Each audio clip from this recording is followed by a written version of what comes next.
For today's HBL, we are looking at something that may seem very intuitive to you. You have been doing this since you were a young child, since you were a toddler. You have been reading for a long time. You may love to read.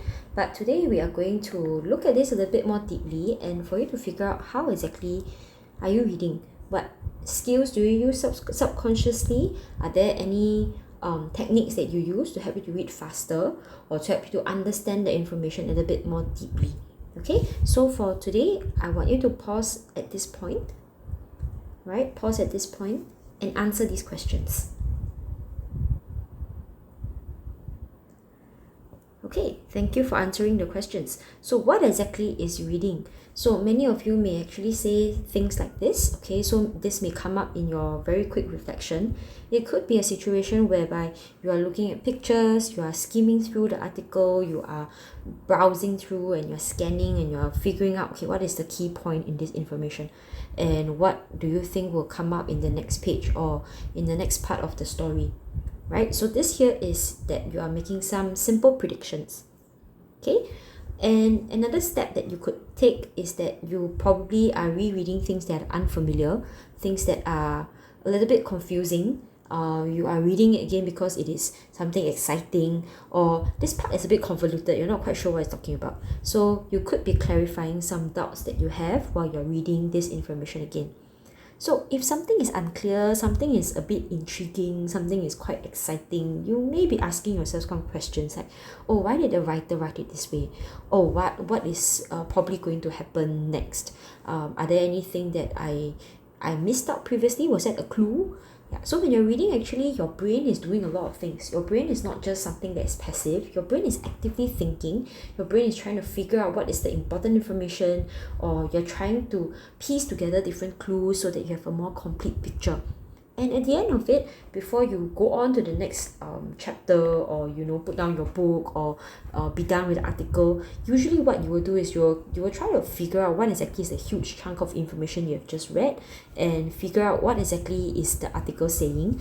You have a very quick summary that you do for yourself. So when you're reading, actually, it's not so passive, like I said just now. It is actually a very active process. So sometimes students can find reading a bit tiring, or some students find this whole process of, like you're an investigative journalist, you're a detective. It feels quite exciting. Yeah. So when you're reading, it's not always a passive process. Like I said, it should be an active process where you're constantly thinking and making sense of the information.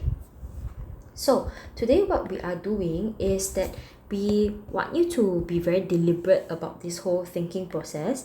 And if for you, whenever you read all along, you just stare at the page and then just let the information just pass you by. So today's lesson is really about getting you to deepen your understanding about this skill that is reading.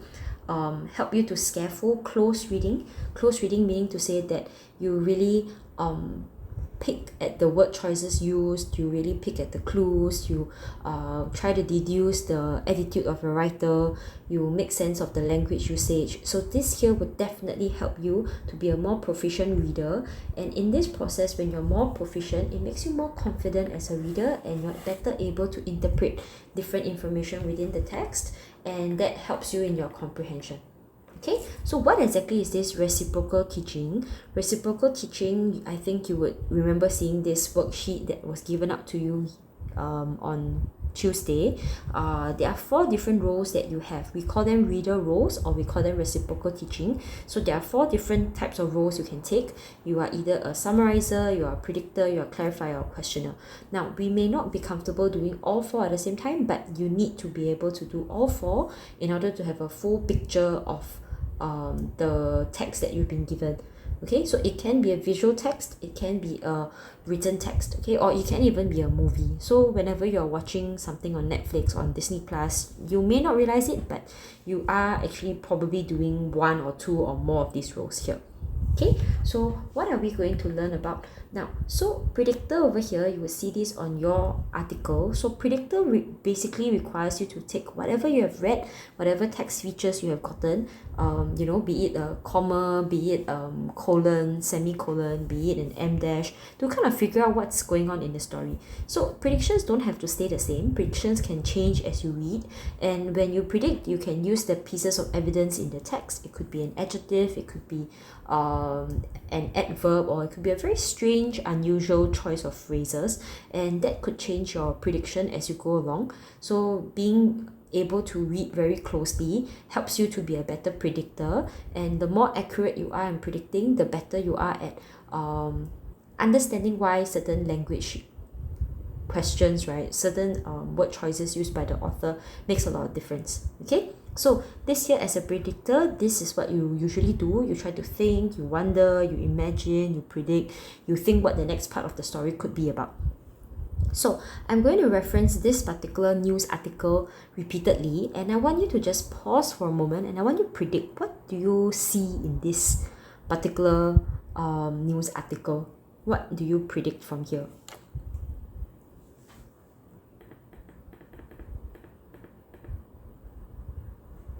Okay, so maybe your prediction can come from these few areas. So it could be that you notice that this is the Straits Times, so it's a news article. This piece of information is legitimate. Okay, next one, you predict, oh, it says Chinese student in pudding throwing tantrum. So this lady over here, her name is Zhang Jiale. Could she be this Chinese student? Very possible. Okay, so you are piecing different information, you are making predictions, right, from the information, the limited information that you're given within this visual text. Now, questioner. So after you have predicted, you can ask yourself questions to better figure out what this information is, and you are better at looking out for clues if you're able to ask yourself good questions, as we have discovered through our argumentative writing brainstorming and our oral communications brainstorming process. So looking at this, you will ask questions to help you to better understand what you are looking at. So we come back to this same article again. What questions would you ask? What stands out to you? What makes you want to find out a little bit more?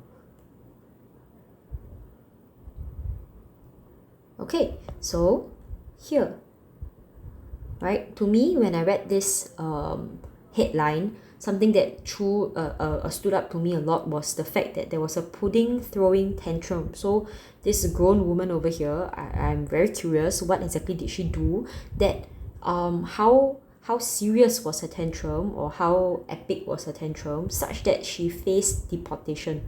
Because you don't get deported over very trivial reasons, right? But for this lady, it seems that her pudding throwing tantrum must have been very serious. So I'm curious and I want to find out a little bit more.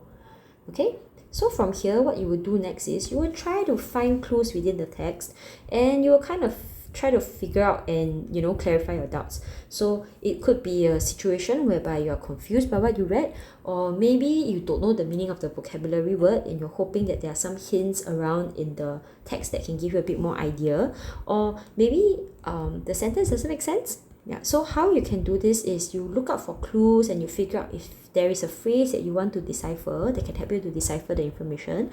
Is there any way you can break out the words, or you can look up for the prefix or the suffix, and that might help you. So if these terms are still unfamiliar to you, I will go through this a little bit more when we go in depth into reading some of these texts. Okay, let's come back to this lady over here. What do you think you can do to clarify this very intriguing situation where she is deported because of this tantrum?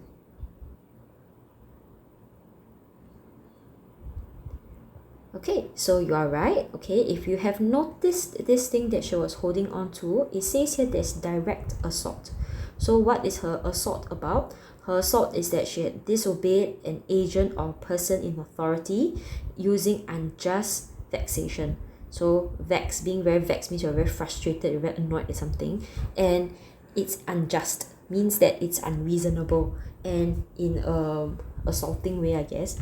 So over here, from the Immigration Bureau, like our ICA, our Immigration Authority, they have found probable cause, they have found reasons to deport this woman because of her assault. So this here clarifies a little bit of information that this lady, because of something that she had done that was deemed serious enough, and warrants her punishment as such. Okay, now moving on, the last role that we have here is, after all these pieces of information, what's the main idea? Okay, if someone asks you what's the main idea about this particular visual text, what would you say in less than 10 words? Okay, because many times when you're reading an article, a lot of information, sometimes you just need some key idea and you can move on to the next paragraph. And best is if in a comprehension situation, you're not even tested on that particular paragraph at all. You just need to roughly understand the meaning and then you can move on. So let me show you an example done by one of your classmates, which I thought was really remarkable. So this was done by Davis, and I was very impressed because you can see by the side of each paragraph, he had very quickly summarized what that paragraph is about. Okay, so over here you can see for paragraph 5, for instance, it said, oh, these are the apps for food delivery, there's wider variety. And then in paragraph 6 is about COVID-19, how food delivery benefited. That's just it, that's good enough. Okay, so if you can do this for every paragraph that you need, you make sure it helps you to ensure that you understand the key information, that you're not misinterpreting the content too much. It gives you a rough idea and then you can just move on. Okay, so I would say that Davis has done something very, very nice for this particular passage that you all had read recently from Marie Stella. Okay, so looking at this visual text once more, what do you think is the summary here? Okay, are you able to figure that out? Okay, if you notice that this is the summary, yeah, you're right. So this person is sorry, this person had a tantrum, this person is facing deportation. So usually headlines are the summary, it's the key information. Okay, so when you're reading a text, where is your summary? Usually you can find it in the preamble. It gives you a rough idea, helps you to predict, helps you to ask some meaningful questions, or it may even clarify some confusion you may have. Alright, so what are we doing next? We are going to apply this because this particular skill is great and you can use it in many situations. So whatever that can be read, be it a visual form, mixed media, be it a movie, be it written text, yeah, you can use this particular skill. Okay, so let me review the mystery behind what had happened. You can take some time to read this to see whether or not your predictions earlier were accurate. Okay, why was she actually deported? So this lady, she was making her way through a turnstile. A turnstile is usually in front of the MRT, you have that turnstile entrance, right? So she had a cup of soya pudding and she was told to finish it before she would be allowed into the station. So the government has certain reasons for banning liquid, for banning gel items in the the transportation system, and it is really for national security, public safety. But instead of complying, this lady over here, she argued with the police officer, and in an outburst she hurled her cup of pudding at his chest, which was why just now in that summary earlier, right, they said that there was unjust taxation. It was not warranted. Okay, no matter how angry she was, she shouldn't have thrown the thing at that person. So a passing commuter took a shot of the altercation. So if you didn't know the meaning of the altercation, is where you can use your predictor skill, your questioner skill, you can clarify and so on. So altercation here obviously is referring to something that happened earlier, right? Took a shot of it, so you know that it was something that had happened. So they took a picture of this pudding, very visibly upset lady with this policeman with his shirt half dripping with pudding, and this was what spread like wildfire on social media. So what happened was this picture, this incident became viral. There was some unhappiness with the Chinese already, and this was something that sparked nationalist outrage because this is between a Chinese student and she is actually studying in Philippines. And when this happens, where she is perceived to not follow the rules of the country, of course people are very angry about it. Okay, so let's try this out. Let's see if we can use this skill and apply this, and we see how far we can go with this. Okay, so looking at this here, you would have seen this on your handout itself. So I'm using just paragraph 1 as well as the preamble, and I'm able to pick out different information about predictor, questioner, clarifier, and summarizer. So what I would do usually is that when I read the preamble, I can start to make some guesses first. What do you think this whole passage is going to be about? So for this particular passage, my guess, is that we're trying to find out how brands try to influence consumers in a very subconscious way to try to get them to buy more of their products. Okay, and for me, I can ask myself some questions, reading the article, and it says something like consumers like to feel as though they're making their own informed choices, but when they purchase something, they usually justify what they buy by saying it's the best price, but our brains are not always making an entirely conscious choice. And research has shown that consumer behavior is in fact driven by subtle unconscious influences, and this all comes down to branding. So you can ask yourself, why do customers feel this way, feel that they are making very conscious decisions? And you can ask yourself, is it true? What is the reality? Do consumers really make their own choices, or are they influenced by the media that they consume? Okay, and then after that you can clarify this with another thought, okay, because people would probably often justify what they buy. Okay, they are probably trying to comfort themselves and to convince themselves that they're not spending money in a very frivolous way. They are trying to make sure they get the best deals, for instance. Okay, and this paragraph hints to us that maybe we're not so conscious of what we're buying because we are influenced by branding, we're influenced by many different things in the consumer market. Okay, so if this here is still a little bit iffy, you're not sure how to use these 4 different roles, let me show you another example. Okay, you can copy the information from here. Okay, so let's look at paragraph 2. Paragraph 2 says that many people believe that a brand is simply a logo, a typeface. Typeface means that it's a font, or maybe even the language used in copywriting. Copywriting meaning to say the word choices in the advertisement. But brand is much deeper than that. So a marketing expert and author, this man, describes a brand as the personality of the business, and this late brand strategist, so this strategist has passed on, that's why they call him the late brand strategist, argued that branding is the DNA of the company. So DNA meaning to say it's the essence of the company, and therefore it's the most important element. So every company has a brand, right? So if we say Nike, that the branding is so strong that that it says just do it, right? If you talk about Adidas, that one very prominent catchphrase or logo that you hear about it is nothing is impossible. So all these are important elements to the brand. Okay, so every company has a brand, and consumers will have a perception of the brand. And in fact, us as adults or yourselves, you have been exposed to all these typeface, logo, language all along. By the time you're adults, you will have amassed an enormous library of brand perceptions. So ask yourself, for example, if someone is using an iPhone, sorry, or using an Android phone, Samsung versus Google Pixel versus Oppo, what are some perceptions you have of the user if the person is a Xiaomi user, for example? Okay, so brand perceptions here develop over a lifetime of the experiences they have with the company. So some of you may have very different experiences with StarHub, Singtel, M1, and all this here would actually influence how you consume in the future. So it says here there could be a number of different means, so different methods. It could be through direct interaction with the product, or it could be indirect experiences from hearing your friends talk about positive experiences with the product, or your exposure to the advertising. So looking at this paragraph, if I were trying to make sense of this paragraph and go in depth to this paragraph, I will use the predictor rule. I will try to figure out what is this paragraph about. Is it about logos? Is it about brands? Is it about something more?